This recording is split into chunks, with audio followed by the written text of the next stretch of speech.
आज मेरी जेठानी बेहोश हो गई थी। मेरा पति गोद में उठाकर उन्हें गाड़ी में बिठाकर डॉक्टर के पास ले गया। सदमा ही कुछ ऐसा था। मेरे जेठ का कुछ दिन पहले ही देहांत हुआ था। मेरी जेठानी को बार बार दौरे पड़ने लगे थे। मेरी जेठ जेठानी में बहुत प्यार करती थी। मैंने आज तक कभी उन्हें लड़ते झगड़ते नहीं देखा था। जेठ के अचानक से हार्ट फेल होने की वजह से मौत हुई थी। 4 दिन से मेरी जेठानी ने एक निवाला भी नहीं खाया था। मैंने ज़बरदस्ती उसे कभी दूध पिलाने या कभी कुछ खिलाने पिलाने की कोशिश करती थी, लेकिन वो साफ मना कर देती थी। एक अजीब बात ये थी कि वो किसी के हाथ से खाना ना खाती, लेकिन जब मेरा पति उन्हें अपने हाथ से खाना खिलाता तो वो खाने लगती। मैं और मेरा पति जेठानी का बहुत ख्याल रखते थे। एक तो वो बे औलाद थी, उस पर अब पति का गम भी। मुझे उसकी हालात पर बहुत अफसोस होता, लेकिन ना जाने क्यों जब से मेरे जेठ का देहांत हुआ था वो रोज ही चक्कर खाकर गिर जाती थी। मेरे पति उन्हें डॉक्टर के पास ले जाते। मुझे तो बहुत परेशानी सी होने लगी थी। एक तो मेरी जेठानी किसी काम को हाथ भी नहीं लगाती थी, सारा काम मैं ही करती थी। फिर मेरे दोनों बच्चे छोटे थे, उन्हीं से मुझे फुर्सत नहीं मिलती थी। उस पर अब ये आफत मुझ पर टूट पड़ी थी कि जेठानी आए दिन बेहोश हो जाती थी। हालांकि उनका मायका भी ठीक ठाक पैसे वाला था, लेकिन वो अपने मायके भी नहीं गई थी। कहने लगी कि मुझे अब हमेशा अपने इसी घर में रहना है। जबकि वो जवान थी, चाहती तो दूसरी शादी भी कर सकती थी, लेकिन कहने लगी कि वो मेरे जेठ मुकेश के नाम पर ही जिंदगी गुजारेगी। पहली बार तो मैंने यही सोचा कि वो सदमे में है। जैसे जैसे वक्त गुजरता गया वो ठीक हो जाएगी, लेकिन अब तो महीना गुजर गया था। अब मेरी जेठानी की हरकतें मुझे कुछ अजीब लगने लगी। वो पूरा दिन कमरे में बंद रहती। खाना नाश्ता मैं उन्हें कमरे में देकर आती। कोई मोहल्ले की औरत उनसे मिलने भी आती तो वो कमरे से नहीं निकलती और मिलने से इनकार कर देती थी। मुझे मुकेश की बात करके दुख होता है। अब ये भी नहीं था कि वो हर वक्त रोती रहती थी। पूरा दिन नॉर्मल ही रहती थी, लेकिन जैसे ही मेरा पति घर में दाखिल होता वो कमरे से बाहर आ जाती और मेरे पति से लिपट कर रोने लग जाती। कहने लगती, तुम्हारा भाई मुझे क्यों अकेला छोड़ दिया, मैं अब किसके सहारे जीऊंगी। मुझे ना जाने क्यों अब जेठानी की बात बुरी लगने लगी थी। अगर उन्हें इतना गम था तो मेरे गले लगकर रो लेती, अपना जी हल्का कर लेती थी। ये कौन सा गम था, मेरे पति के साथ लगकर ही कम होता था। पूरा दिन तो वो भली चंगी रहती थी। मेरा पति पूरा दिन का गया भूखा प्यासा थका घर लौटता तो वो कमरे से निकलकर उसके गले लगकर रोना शुरू कर देती थी, साथ ही चक्कर खाकर बेहोश हो जाती थी। मेरा पति उन्हें गोद में उठाए डॉक्टर के पास ले जाता। जब वापस घर आती तो बिल्कुल ठीक ठाक अपने कमरे में चली जाती थी। ऐसी कौन सी बीमारी थी जो मेरे पति के आते ही हो जाती थी, और जब जेठानी डॉक्टर से लौट कर आती तो ठीक हो जाती। मेरा पति भी बिना नाक मुंह बनाए अपनी भाभी के काम के लिए तैयार हो जाता, और अगर मैं किसी काम के लिए कह देती तो मना कर देता था कि अभी थका हूँ, नहीं जा सकता। तुम्हें मेरा एहसास होना चाहिए, सारी जिम्मेदारियाँ अब मुझ पर आ गई है। मैं चुप हो जाती क्योंकि वो मुझे साफ साफ जवाब दे देता और भाभी को कुछ न कहता। मेरी जेठानी जवान थी, मेरे पति की हम उम्र थी। मेरे जेठ मेरे पति से 6 साल बड़े थे। उनकी शादी के फौरन बाद मेरी सास भी चल बसी थी और ससुर पहले ही जा चुके थे। घर में बस ये दो भाई ही रहते थे। मुझे भी पसंद करने मेरी जेठानी लाई थी। देखने में मेरी जेठानी बहुत खूबसूरत थी, लेकिन एक आम शक्ल सूरत की मालिक थी। मेरे पति भी काफ़ी हैंडसम थे। वैसे जेठ मामूली शक्ल सूरत के मालिक थे, लेकिन व्यवहार में बहुत अच्छे थे। 4 साल मेरे ससुराल में बहुत अच्छे गुजरे थे। मेरे जेठ मेरे साथ बिल्कुल छोटी बहनों की तरह से पेश आते थे। मेरी जेठानी से भी आप करके बात करते थे। कभी ऐसा नहीं हुआ था कि मेरी जेठानी ने कोई फरमाइश मेरे जेठ से की हो तो वो पूरी ना की हो। मेरे पति मुझसे शुरू से ही खिंचे खिंचे रहते थे। शादी की रात मुझे देखकर ही ना जाने क्यों मेरे पति का मूड ऑफ हो गया था। मुझे सीधे मुंह बात भी नहीं की थी, बस हर वक्त मुझ पर गुस्सा करते रहते थे। 2 साल के बाद मेरे 2 बच्चे हो चुके थे। मेरी जेठानी बे औलाद थी, लेकिन अजीब बात यह थी कि उसने कभी भी मेरे बच्चों को पकड़कर प्यार नहीं किया था, वरना एक घर में रहते हुए वो औलाद की कमी मेरे बच्चों को प्यार करके पूरा कर सकती थी। लेकिन वह हर वक्त बस खुद पर ही ध्यान देती, मुझसे बहुत प्यार से बात करती थी और वह घर के कामों की सारी जिम्मेदारी मुझ पर डाल चुकी थी। और ख़ुद कभी जिम जाकर अपनी फिटनेस का ख्याल रखती थी तो कभी पार्लर जाकर बस अपने हुस्न को चमकाती रहती थी। मेरे पति मुझसे उखड़े उखड़े रहते थे। मुझे रात को ही तैयार होने की फुर्सत मिलती थी। पूरा दिन मेरी जेठानी मुझे किचन के कामों में उलझाए रखती थी। जब मैं रात को तैयार होती तो दीपक कहते, अब तुम्हारे तैयार होने का क्या फ़ायदा, जब मैं आता हूँ तब तो तुम पसीने से भीगी होती हो। देखकर ही मेरा मूड ख़राब हो जाता है। एक तो पहले ही आम शक्ल सूरत की हो, उस पर जब आओ तुम बेहाल नज़र आती हो। मेरे आने से पहले अपने सब काम ख़त्म कर लिया करो।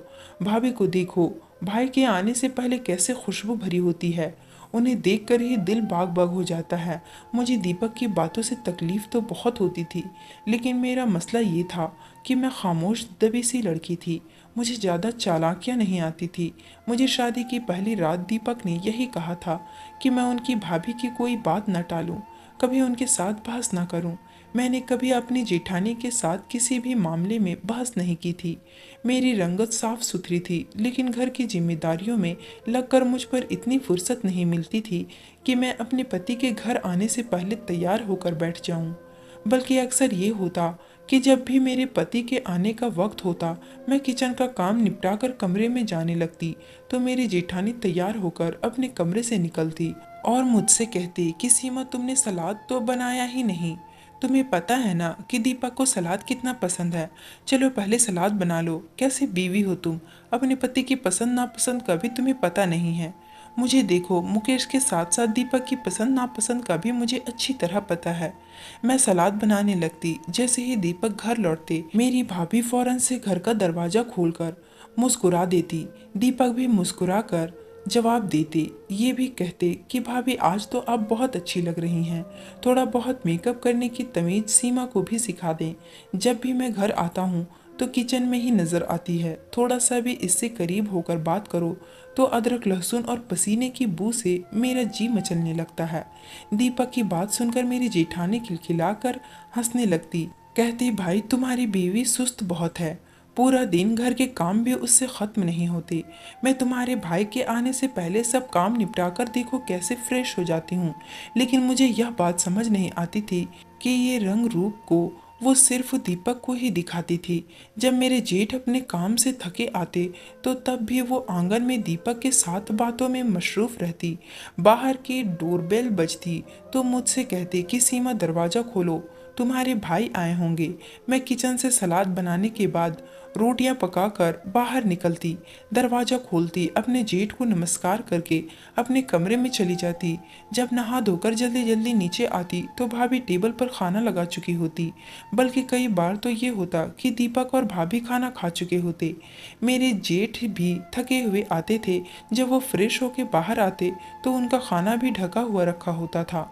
भाभी दीपक के साथ टीवी देख रही होती, लेकिन मेरे जेठ उन बातों को महसूस नहीं करते थे। वो चुपचाप खाना खा लेते। जैसे ही खाना खाकर खाली होती, भाभी मुझसे कहती कि अब किचन तुम संभालो, मैं बहुत थक गई हूँ। मैं टेबल से बर्तन उठाने लगती और ये भी सोचती कि पहले भी तो मैं ही किचन संभालती हूँ। वो करती ही क्या है, बस अपने हुस्न को चमकाती रहती है। शादी के चंद माह बाद ही मैं गर्भवती हो गई थी। दीपक का रवैया भी मुझसे कुछ बेहतर हो गया था। जब मेरा पहला बेटा हुआ तो दीपक के साथ साथ मेरे जेठ भी बहुत खुश हुए थे। उन्हें बच्चों की बहुत ख्वाहिश थी। वो जब भी घर लौटते मेरे बेटे को पकड़ लेते, इससे बहुत प्यार करने लगते। वही उनके उल्टा मेरी जेठानी मेरे बेटे को नहीं पकड़ती थी। वो मुंह से भी बहुत कहती थी कि उन्हें औलाद की बहुत ख्वाहिश है, लेकिन मैंने कभी उनकी आंखों में औलाद की तड़प नहीं देखी थी। अभी मेरा बड़ा बेटा कुछ माह का ही हुआ था कि मैं फिर से गर्भवती हो गई थी। मुझे लगा था कि मेरी ख़राब तबीयत को देखते हुए मेरी जेठानी मेरा एहसास करेगी, लेकिन मेरी जिम्मेदारी उतनी ही रही। छोटे बच्चे के साथ इस हालात में भी मैं किचन की सब काम संभालती थी। अगर कभी दीपक से शिकवा कर भी देती थी कि भाभी मेरी बिल्कुल मदद नहीं करवाती, तो वो मुझ पर चिल्लाने लगते, कहते कि तुम अब जाहिल औरतों की तरह लगाई बुझाई शुरू कर दो ताकि हमारे घर में फसाद पड़ जाए। भाभी भी तो है, मजाल है कि उन्होंने कभी तुम्हारी बुराई की हो मुझसे, क्योंकि वो घर बनाना जानती है, रिश्ते निभाना जानती है, तुम्हारी तरह नहीं है। खबरदार दोबारा भाभी के खिलाफ कुछ कहा, जरा सा काम क्या बढ़ गया है, तुम तो मेरे सिर पर चढ़ गई हो। दीपक मेरी बात सुनते ही नहीं थे। मुझे समझ नहीं आती थी कि भाभी दिन भर करती क्या थी। किचन की सारी जिम्मेदारी मुझ पर डाल रखी थी। सफाई, कपड़े धुलाई वो कर लेती थी, बाकी करने को बचता भी क्या था। दूसरा बेटा होने पर मैं बिल्कुल घन चक्कर से बनकर रह गई थी। अक्सर ऐसा होता कि मैं बच्चों और घर की जिम्मेदारियों में दीपक को बिल्कुल वक्त नहीं देती थी। बाकी मैं दिन भर की थकी होती थी, लेटते ही गहरी नींद सो जाया करती थी। खुद पर ध्यान देने का भी कुछ वक्त नहीं मिलता था। और अजीब बात यह थी कि दीपक ने मुझसे शिकायत करना छोड़ दी थी। मुझे तो यही लगा कि दीपक मेरी मजबूरी देखकर मेरा एहसास कर रहे हैं, लेकिन हकीकत कुछ और ही थी। कुछ महीने पहले की बात है। मेरे जेठ जब बहुत चुपचाप रहने लगे थे और सिगरेट भी बहुत ज़्यादा पीने लगे थे। सिगरेट वो तब भी पीते थे, लेकिन कभी कभी अब तो हर वक्त सिगरेट पीते नजर आते थे, किसी गहरी सोच में डूबे रहते थे। मेरी जिठानी की वो ही रूटीन थी, अपनी फिटनेस का ख्याल रखना, सजना संवरना। वो लापरवाह किस्म की औरत थी, या शायद कुछ पसंद थी। मेरे जेठ की उन्हें खास परवाह नहीं थी। मेरे बच्चों का जुड़वा बच्चों वाला हाल था। एक बीमार होता तो दूसरा भी बीमार पड़ जाता, एक को भूख लगती तो दूसरे को भी भूख लग जाती थी। मुझे खाना बनाने के लिए रात को उठकर किचन में जाना ही पड़ता था। मैं जब कमरे से निकलकर लाउंज में आती तो मेरे जेठ अपने कमरे के बजाय लाउंज में बैठे सिगरेट पी रहे होते। वो किसी गहरी सोच में डूबे थे। ना उन्हें मेरे किचन में जाने का पता चलता, ना ही वापस अपने कमरे में जाने का पता होता। वो अपनी ही सोचों में मगन थे। जब मैं कमरे में गई तो दोनों बच्चे रो रहे थे।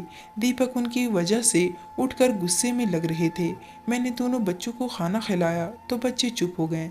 मैंने दीपक से कहा कि मुकेश भाई आजकल बहुत चुप चुप रहने लगे हैं, सिगरेट भी ज़्यादा पीते हैं, क्या वजह है? दीपक शायद नींद में थे, कहने लगे ऑफिस की टेंशन होगी, ठीक हो जाएगी। ये कहकर लेट कर सो गए। लेकिन मुकेश भाई ठीक होने के बजाय अपने गम अपने सीने में छुपाए दुनिया से चल बसे थे। और अब मेरी जेठानी ने एक नया तमाशा शुरू कर दिया था कि जैसे ही दीपक ऑफिस से घर आते तो वो कमरे से निकलकर उनके गले लगकर रोने लगती और चक्कर खाकर बेहोश हो जाती। दीपक उन्हें गोद में उठाकर गाड़ी में बिठाए डॉक्टर के पास ले जाते। जब वह वापस आती तो जेठानी खुश नजर आती। मेरी तो हैरत में पड़ गई। जिस दिन उन्होंने शौक रंगदार जोड़ा पहने वो फुल मेकअप किए कमरे से बाहर निकली थी, फिर रोने लगी। शक्ल बनाकर दीपक से कहने लगी, मुकेश को मैं ऐसी अच्छी लगती थी, कहते थे तुम हमेशा सजी संवरी रहा करो, लेकिन अब वो नहीं रहे। लोग मुझे कहाँ इस तरह से बना देखकर जीने देंगे जैसा मुकेश चाहते थे। उनकी बात सुनकर दीपक भी उनकी बात की तारीफ करने लगे। कहने लगे आप रोज ऐसे ही तैयार रहा करें जैसे भाई को अच्छी लगती थी। उनकी गलत बात पर भी मेरी क्या मजाल थी कि मैं दीपक के आगे कुछ कह सकती। अब तो रोज तैयार होने लगी, घंटों दीपक से बातें करती रहती। मुझे अब ये सब देखा नहीं जा रहा था। हर दिन, हर 2-3 दिन बाद वो बेहोशी का ड्रामा करती।